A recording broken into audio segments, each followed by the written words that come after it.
நாம daily use பண்ற WhatsApp அதுவே நம்ம மனநலத்துக்கு ஒரு சூப்பரான கருவியா மாறினா எப்படி இருக்கும்? வாங்க அத பத்தி தான் இப்ப பார்க்க போறோம். இந்த புதுமையான திட்டத்துக்குள்ள என்ன இருக்குன்னு நாம ஆழமா பார்க்கலாம். இந்த நம்பரை பாருங்க, 99%. இது ஒரு சாதாரண நம்பர் இல்ல. நாம அனுப்புற வாட்ஸ்அப் மெசேஜ்ல 100க்கு 99 மெசேஜ் கண்டிப்பா ஓபன் பண்ணி பார்க்கப்படுது. நினைச்சு பாருங்க, இது எவ்ளோ பெரிய பவர். அப்போ இப்படி கிட்டத்தட்ட எல்லாருமே யூஸ் பண்ற ஒரு பிளாட்ஃபார்ம்ல நாம மன ஆரோக்கியத்தை பத்தின விஷயங்களை சொன்னா என்ன ஆகும்? இதுதான் இந்த மொத்த ஐடியாவோட ஆணிவேர். இது ஒரு பெரிய கேம் சேஞ்சர்.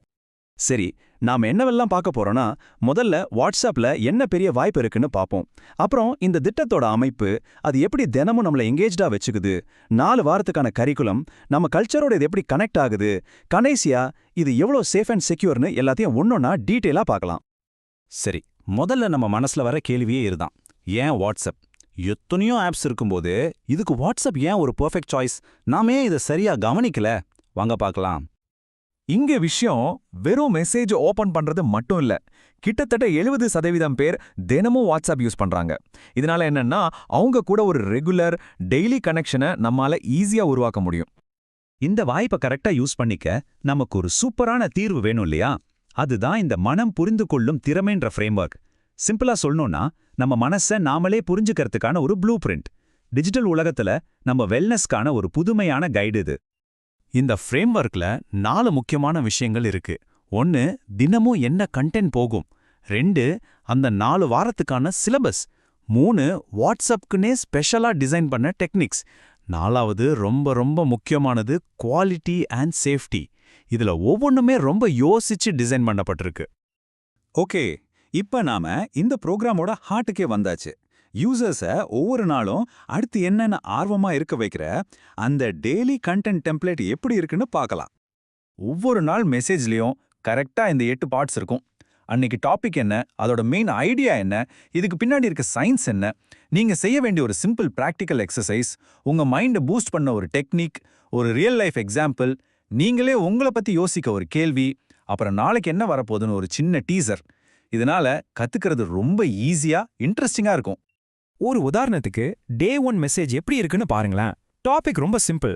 மனம்னா என்ன? இது பார்க்க சிம்பிளா இருந்தாலும் ரொம்ப ஆழமான விஷயங்களை சொல்லும்.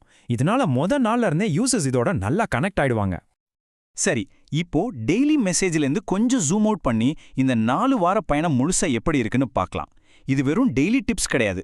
இது ஒருத்தர ஸ்டெப் பை ஸ்டெப்பா அடுத்த லெவலுக்கு கூட்டிட்டு போற ஒரு கம்ப்ளீட் ஜேர்னி.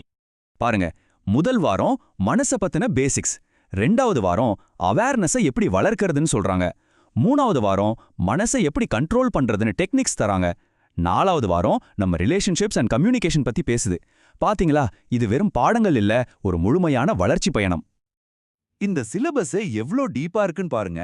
முதல் வாரத்திலேயே சிந்தனைக்கும் உணர்ச்சிக்கும் இருக்கிற வித்தியாசத்தை விளக்குறாங்க.